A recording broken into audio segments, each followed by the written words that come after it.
તો કમોસમી વરસાદના કારણે અત્યારે સમસ્યા ઉત્પન્ન થઈ છે ખેડૂતોમાં।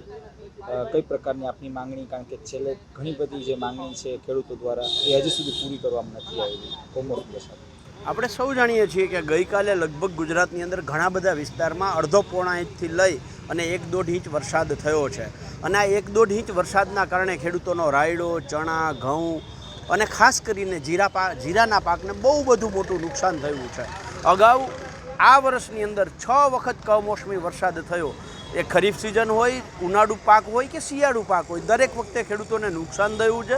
દરેક વખતે સરકારે માત્ર મોદી સાહેબની ગેરંટીની જેમ વાયદાઓ કર્યા છે કે અમે સર્વે કરશું, ખેડૂતોને પાક નુકસાનીનું વળતર આપશું, પણ હજી સુધી આ 6માંથી એક પણ વખત વળતર મળ્યું નથી। ત્યારે આ વખતે સરકારને વિનંતી છે કે તાત્કાલિક સર્વે કરવામાં આવે અને એનું વળતર પણ તાત્કાલિક ચૂકવવામાં આવે। કારણ કે આ સરકારમાં પ્રધાનમંત્રી પાક વીમા યોજના 10 ઓગસ્ટ 2020ના દિવસથી બંધ છે।